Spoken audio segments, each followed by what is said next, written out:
All right, let's move on to the use of the tool. So the idea is after this session, you'll be able to use C3D to do some basic image processing, and I'm going to try to explain a little in kind of detail how it works. So hopefully the syntax will make a little more sense. We're going to go through just briefly some stuff for ROI and label output, how to control the output. I'm not going to go through anywhere near all the tools. There's over 100 different commands you can run in C3D. We're adding more from ITK all the time. So definitely look at the documentation page later. But hopefully we'll get you going with the basics, and then Sandy will show you some more advanced examples. So as we said before, there's a lot of overlap between SNAP and C3D. Plus you can do some other stuff. Also, it can handle floating point images and can be automated for processing multiple images. So now you will run C3D by itself, and that's the start of every C3D command.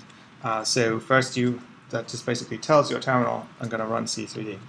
Everything that comes afterwards is the actual details of what you want to do in that session. So images are just specified. So here I've just put a brain, which is in the current directory. If you want to specify an image somewhere else, just do /path to wherever the brain is, and then commands all begin with -o, or sorry, begin with minus sign. So here -o says write an output file, and we're actually writing output to a meta file instead of a nifty file.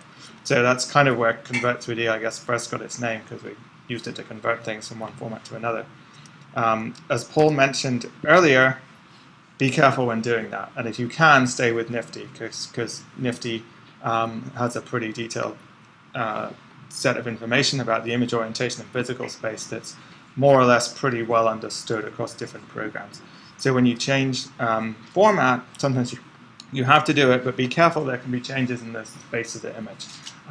And the upside down one's kind of easy to spot, but left-right can be a lot trickier. So. Okay, so things we can do with C3D.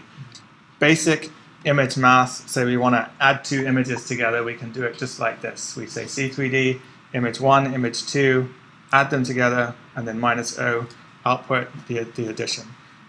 Likewise for multiplication, division, and there's a bunch of similar binary operations that just take two images, do some math on them, and then give you the result.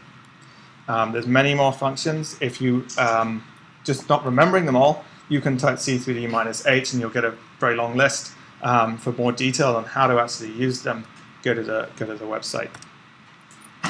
So when you type C3D, then it starts parsing things left to right. So you write things out as you want them to happen, left to right. First an image, then commands. They all begin with minus. So those of you who have used terminals before probably used to typing minus something as an option to a Unix program. This is not how they are in C3D. They're commands. They're part of a mathematical expression. So whereas if you do ls, say, to look at the contents of a directory, you can put minus signs. And in many Unix commands, you can put the minus flags all over the place. Here is not the case. The position matters. So when you say to do something, it depends on the particular state of the program at that point. So you write things out as you would write a mathematical expression in the way you want them to happen. So commands all begin with the minus sign, and then they may be followed by parameters. So here we've got a command that says -type, and then that takes one parameter. So you tell it a data type, float, double, short, whatever, and that's going to tell it to write a certain kind of file later. So now we're going to go through a couple of really simple examples just to show you how C3D actually works internally. So this helps you in actually writing these programs. So we're going to multiply two images together. We've got a head, a mask, and then we're going to multiply them together, and then we're going to have the brain, so the mask just contains the brain mask. So the first thing that happens when you specify an image, it gets pushed onto this stack. And the stack is kind of the sort of centerpiece of everything we do. We push the second image onto the stack, and then we say multiply. Now, every command knows it needs to grab or pop a couple of images off the stack. So in this case, it's taken head and mask. It's then going to do something with them, in this case, multiply. And then it's going to put the result, or push the result, back on the stack. So when we say pop, that means we go to the top of the stack and grab an image, and we can pop a bunch of times to grab a bunch of images. And when we say push, that means we're putting things back on the stack. So the multiply command takes 2 images, pops them off, computes the result, then pushes the result back. So now the stack just contains the result, i.e. the brain. Then we get this -O, which says, write whatever's on top of the stack to the file I specified. So it's writing out to brain.ni.gz, and it's not changing the stack. So we could carry on doing other stuff with brain. If we wanted to do other operations, we could do that. Okay, so it's slightly odd the way it does this, and that's because it uses this stack. So it's what's called postfix, or a reverse Polish notation. So when we normally write math expressions for ourselves, we use what's called infix, where you have an operator in the middle of the things it operates on. So A times B, we say. That way, but then the problem is when we encounter a multiplication sign, we have to then look forward, look ahead, and see, okay, what are we multiplying by? B. For the stack algorithm, we use postfix, so the way to write that same expression is to say AB times. And that's just a consequence of how the stack works, which makes life easier in some ways, as we'll see later.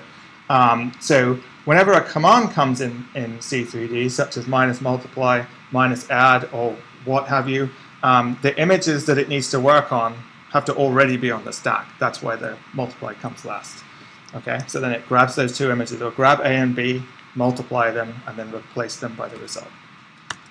Okay, so one nice thing about having this kind of image stack in memory is that we can do a bunch of stuff in one pass, which can be much more efficient on disk. If you're doing 1,000 images, it can be much more efficient to do a lot of operations at once and write out one result rather than writing out a bunch of intermediate files. So in this example here, we can extract the gray matter from a 3-tissue segmentation and then use it to mask a brain image. So this image seg.nii.gz we has 3 labels, and we want to threshold it. So we do -thresh 2210, which says take everything between the range of 2 and 2, i.e. the gray matter label, set that to 1, and set everything else to 0.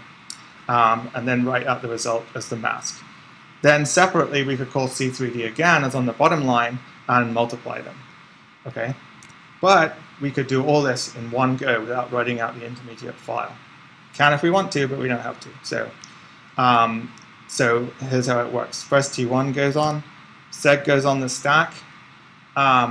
Now we put T1 on the stack, and then we've got to do some processing before we can multiply it with the mask, right? Because we just want the gray matter. So that's fine. You put it on the stack, then you put seg on the stack, then you call a command, and as long as that command doesn't go down to T1, it just kind of hangs out there. So stuff can hang out on the stack, can be, you know, turtles all the way down below the top, as long as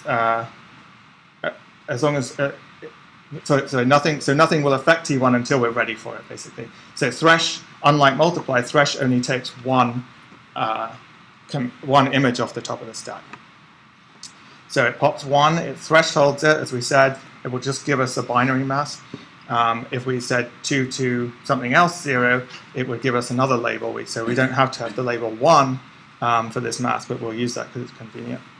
So once thresh is done, it's got its result, it puts that back on the stack. Now we do -multiply, which takes the 2 things on the stack, which is T1 and the result of the thresholding, multiplies them together, and again, the result goes back, which we can then write out.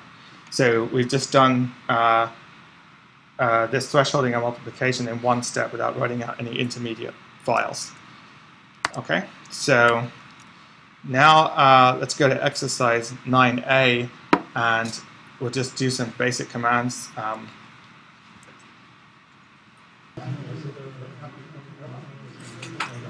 So it seems like the exercise 9B is working okay on the Mac, but for Windows there's some problems. So we'll, sorry, we need to become more Windows friendly in our lab. So we'll just skip 9B and we'll move on. All right. So thanks a lot, everybody, for your patience with this. There's a lot of command line tips and tricks that I didn't put into the handouts that we'll get for next time. So thanks a lot for bearing with this exercises. So appropriately enough, I thought I'd follow that exercise with common C3D errors. Nothing to do with all the terminal stuff, but actually things you can do in C3D that cause C3D itself to generate error messages. So here we push 3 images on the stack, and then, oh, we'll add them all up and just output the sum, right? Except that we've done something wrong here. Image 1 goes on, image 2 goes on, image 3 goes on the stack, then we add them. That pops the 2 off the stack, computes the sum, puts them back. Then we do add again, and now we've added all 3 images up, and we've got just 1 result left. So now we're done, except that we miscounted, and we actually added an extra minus add. So that went to go and pop 2 things off the stack, but there was only 1 there. So if you ever do that, you will end up with this error message. It will say binary operations require 2 images on the stack, so if you see that, then you know it's that's usually the result. Another exception, another problem you can get is if you do the opposite mistake, where you forget to add everything up, or you forget to account for all your images. So in this case, we did the same thing, except instead of putting too many adds, we leave 1 out. So that actually runs, and it doesn't give you any error message, because it's just going to write what's on the top of the stack to minus the sum, and then it will call itself done. So beware of that, and always look at the output of everything you do with images. Hopefully you should know a nice image viewing program that would work for that. So okay, one other thing you can often get, which can be slightly weird, is the 16 convert exception. So when you write a parameter, so here, like we're saying, dilate label 1 by 1 millimeter. So what that means is take the label 1 and then go around the edges and make it bigger by 1 millimeter, basically. However, sometimes we can forget to say the label, and we might just say dilate 1 millimeter. C3D doesn't know what to do because it's expecting to know which label to dilate, and it will generate this error because it actually is trying to read something that's not there. So if you ever see 16 convert exception, it's not to do with converting an image from one format to another or anything like that. It's usually to do with a command line that's not typed correctly. So, all right, so we're going to skip 9b, but I'm just going to just do a quick review question and say, let's say we want to compute this result. So we've got a result, and we want to know what's image 1 divided by the sum of image 2 plus image 3. So how would we write that in C3D? I'll just pause for 1 minute.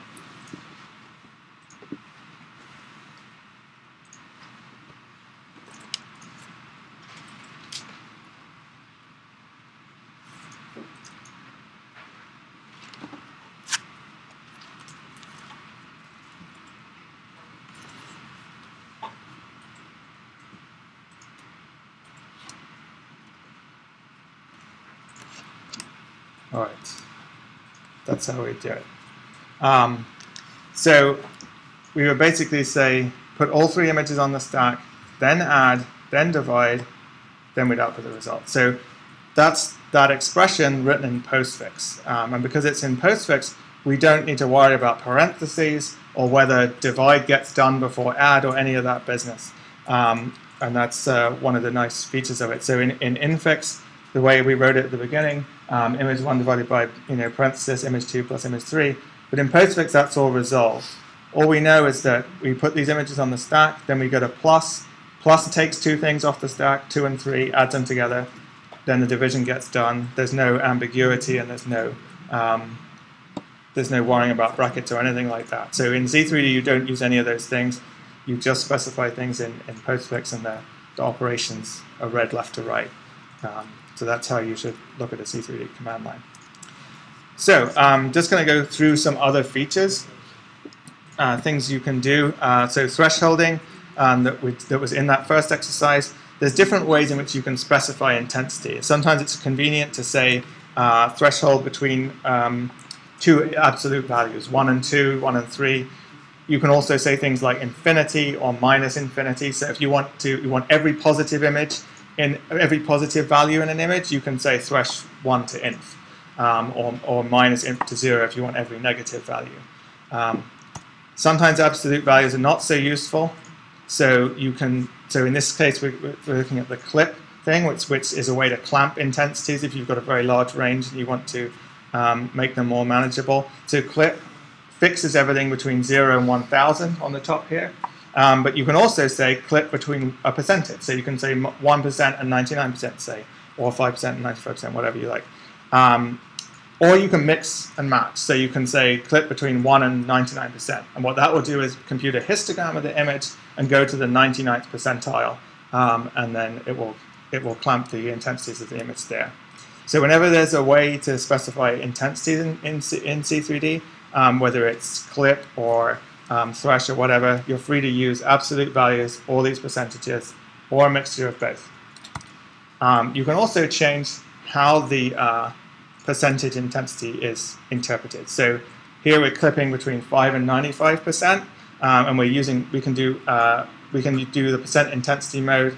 So this is obsolete syntax in my slide here, but Q is the default, which basically goes to the histogram. But the trouble with image histograms is it counts all the background, so that can often be not what you want. So if you say, it's actually called -PIM now, but if you say -PIM FQ, that only looks at foreground intensity. So that's going to do the histogram, but it's going to throw away 0. So that can be a more convenient way of doing it.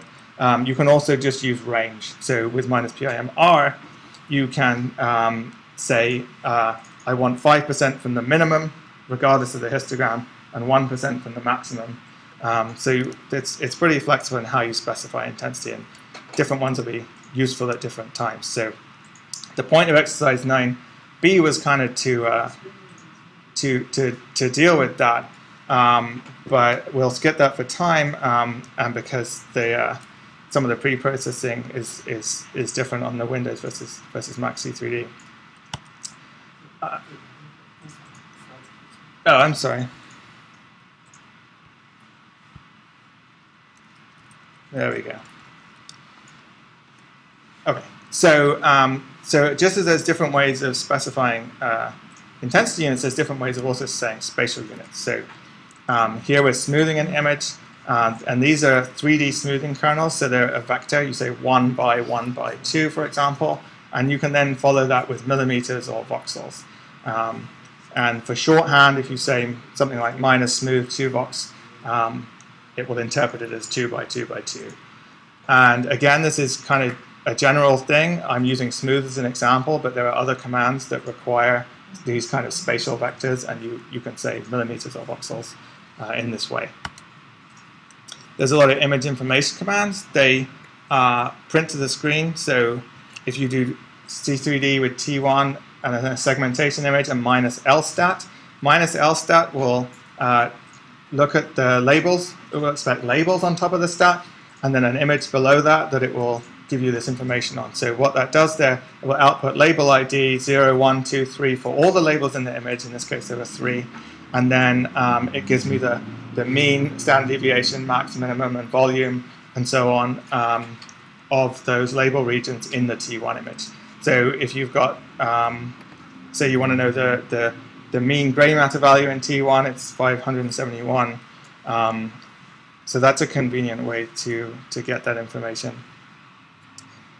You can also use -probe to go to a point in the image and get its intensity, which can be useful.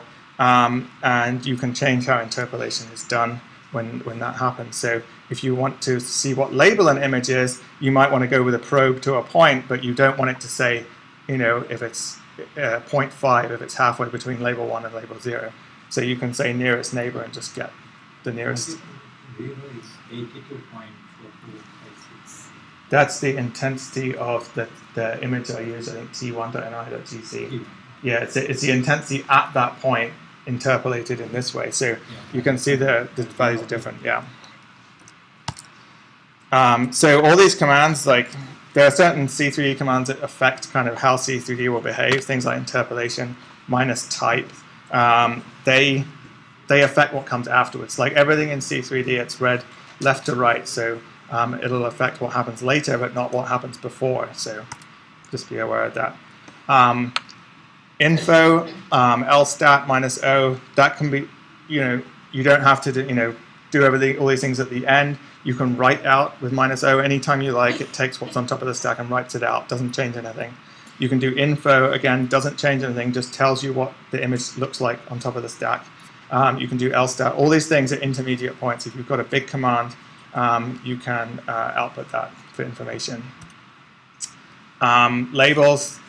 So earlier we saw how to replace labels with the cut plane and all that.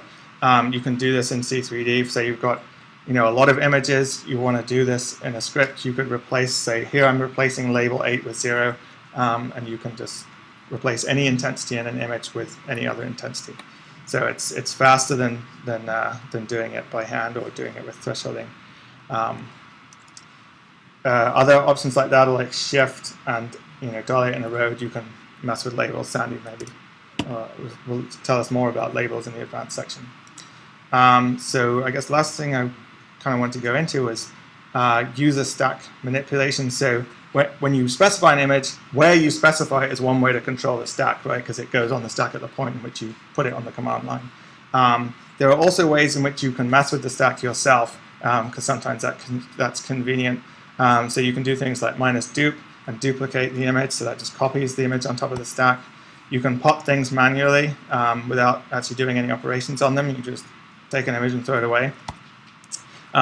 The converse of that is push. You can do -push. Which we'll see in a bit. So you can store things off the stack for your own kind of use later. So you can do -as and assign some label to an image, like a name. So I can read in T1 and call that brain, and I can read in seg and call that seg. And then I can refer to those anytime I want, and I can push them on the stack with minus. So like -push seg, seg just pushes seg straight back on. So with push, pop, and as, you have pretty much the option to control things and put images wherever you like. So one reason we do this is, again, for efficiency. So we could just, if we wanted seg back again, we can just read it from disk just by typing its file name again. But that means reading it off the disk again into memory. So it's a little more efficient. As if you're doing something complicated, it can be much faster just to keep it in memory with as. Insert is a way to put things in the stack at an arbitrary location. So sometimes push and pop aren't the things you want exactly, because they do things on the top of the stack. But with insert, you can go to any position you like. That's a little dangerous, obviously, because you can kind of mess up your control flow, but it's there if you need it. Okay, we'll do exercise 9C, and then see how we are for time. So I'll be ready to help with that. So. All right. So to keep us on schedule, I'm going to skip some slides, but I'll just show a couple more things. One is computing label overlap. That's quite useful. So we saw lstat. So if I got these two images here and I want to know what the gray level values are, I can do -lstat and see the volume. I can see the mean intensity in the underlying image. With overlap, I can compute how similar two sets of labels are in the same space. So here I've done a registration of one brain to another. I've done a pretty bad registration that took 20 seconds, but so then I want to see how much the overlap of white matter there is. So I just do this command. I say -verbose. So verbose is really useful. I probably should have mentioned that before. I think it's in one of the exercises. It outputs extra text information and can really help you debug if you're not sure what's going on with a command. So here I say -overlap 3. And that shows this text output here. So it gives you the dice overlap. It gives you the intersection ratio, which are two different ways of computing overlap. And it gives you the raw numbers, how many voxels there are overlapping and in each of the two images. So it tells you the volume of white matter in both, and it tells you the size of the intersection region between the two. So -overlap, then whatever label you want is pretty useful. I think I'm not going to go through for loops in detail because we don't really have time. For loops just let you do an operation for every image on the stack. So you can say something like this. Here I said substar.nr.d, which means all the files matching that. So there might be subs 1 through 100. you can do a -for each operation and then output the result. So for loops just let you go through and do things for every image. I won't go into detail on that. Just to say though, there are often simpler solutions than for loops. So if you're thinking, oh, I'll do this in a for loop, check and see if there's a simpler way to do it. For example, if you want to know the mean of all your subject images, the average image, and presumably they're all registered together, so we're just going to take a straight up average of them. You can throw them all on the stack and do -mean, and it'll go all the way up and down the stack and get the average. There's also this accumulate function, so if you say wanted the sum of all the images or the product of all the images, you can use this kind of special for loop that's a lot easier than doing it yourself with for and trying to keep tabs of the running total with as and push and pop and all that business. There's more examples of this. So in the documentation it's on the website, it's not just a list of commands. For most part, there's examples that work. And if any of them don't work, let us know and we'll fix them. So one last word from me before I hand over to Sandy. Make your life easy and do things on how they are on the right. So when you do something like C3D subject star.ni.gz, it expands to 1, 2, 3, 4, and so on. If you don't put the leading zeros in, they'll come in out of order, and then you'll get confused. So definitely do that. Okay, that's the end of me, and I'll hand over to the next session.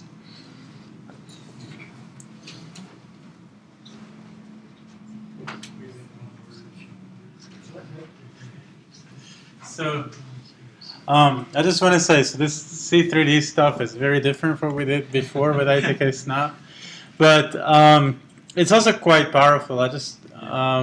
So I think it has a much steeper learning curve, but we use, we have this automatic segmentation software for hippocampal subfields, for example, and something like 60% of that software is based on calling C3D commands. So you can really do, you just need a good registration tool, and with a good, like ANTs, which is we're not going to talk about here, but with a good registration tool in C3D, you can do very kind of complex image processing from the command line. So, and Sandy's going to give some examples of kind of complex commands.